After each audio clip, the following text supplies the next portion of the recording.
On nous a dit qu'en interagissant avec la Chine, l'Occident aiderait la Chine à se libéraliser.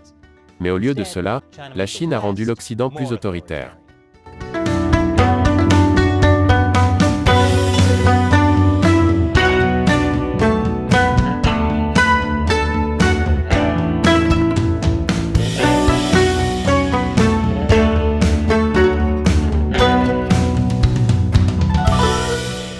Bienvenue sur Chine non censurée. Je suis Chris Chappell. Le Parti communiste chinois a changé le monde avec la pandémie de coronavirus.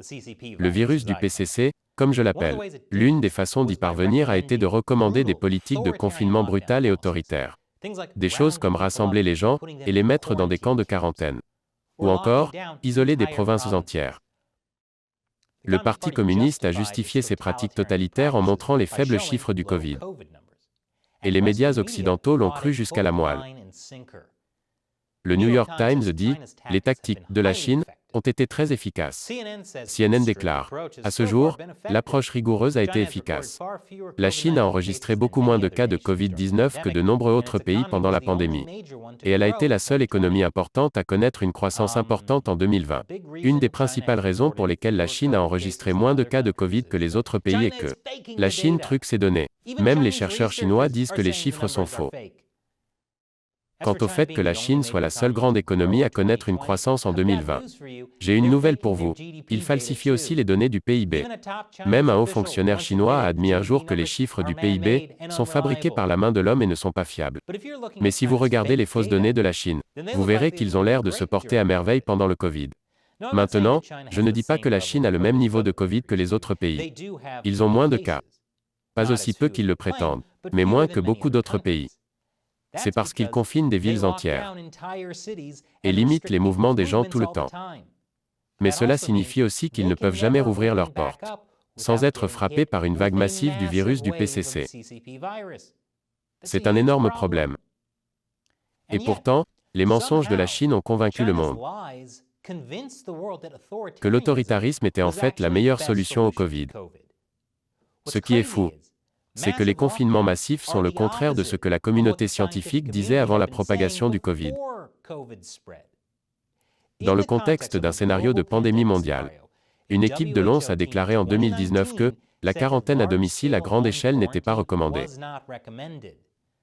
Et un rapport de septembre 2019 de l'université Johns Hopkins a déclaré « Dans le contexte d'un pathogène respiratoire à fort impact, la quarantaine peut être la moindre probabilité, intervention non pharmaceutique d'être efficace pour contrôler la propagation. » Mais encore une fois, la Chine a mis en œuvre de grandes politiques autoritaires, puis a truqué ces données pour faire croire qu'elles fonctionnaient.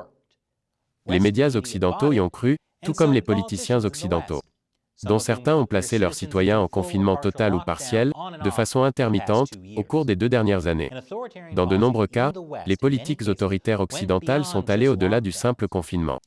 Facebook a complètement censuré les pages de protestation contre le confinement. La police australienne s'est même rendue au domicile d'une femme enceinte et l'a arrêtée pour avoir organisé une manifestation pacifique contre le confinement. Si cela ressemble à quelque chose sorti d'un film de science-fiction dystopique, c'est le cas. C'est ce qu'on appelle le pré-crime, tiré du film Minority Report de 2002. Et c'est en grande partie grâce au Parti communiste chinois.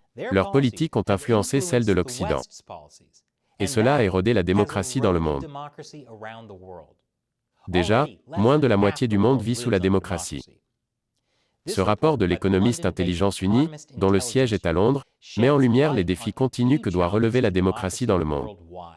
Sous la pression de la pandémie de coronavirus et du soutien croissant aux alternatives autoritaires. Prenons le cas du Canada.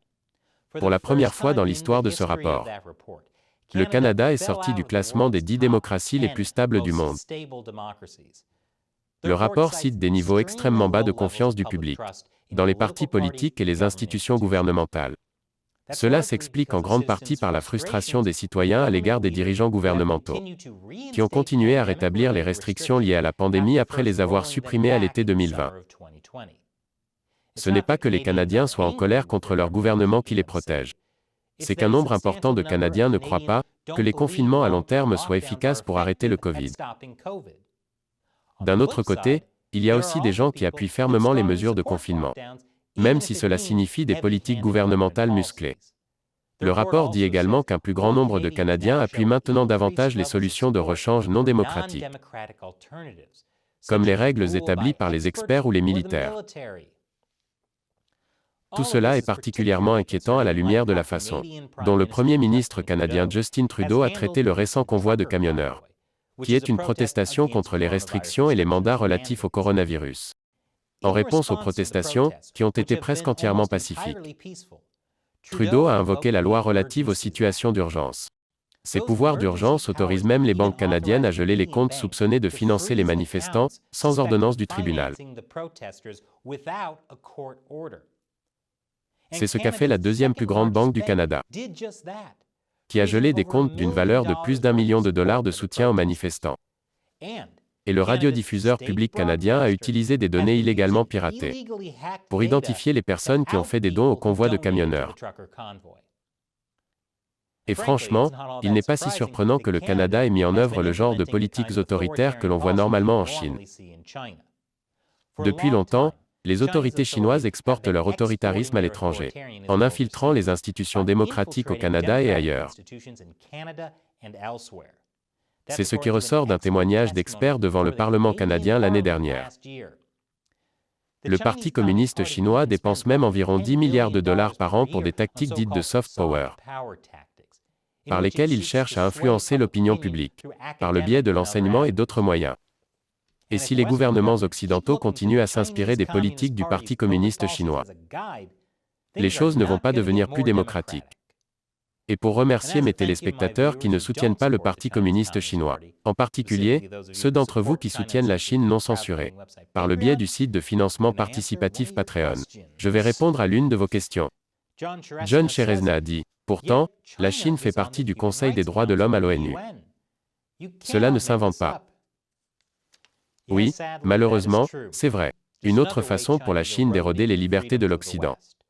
En 2013, la Chine s'est fait élire au Conseil des droits de l'homme de l'ONU. Et elle a utilisé cette plateforme pour saper les droits de l'homme dans le monde entier. Par exemple, en minimisant les droits individuels et en mettant l'accent sur le développement dirigé par l'État, ce qui est une chose insensée à faire valoir au Conseil des droits de l'homme de l'ONU. Et ne vous inquiétez pas, ce n'est pas comme si le régime chinois avait utilisé sa position à l'ONU pour, par exemple, obtenir un bureau des droits de l'homme de l'ONU pour l'aider à garder un œil sur les dissidents.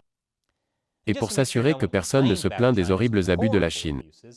La Chine a demandé aux autres pays de l'ONU de soumettre des critiques positives sur la Chine et a menacé de conséquences ceux qui critiqueraient Pékin. C'est ainsi qu'elle incite les autres pays à la soutenir.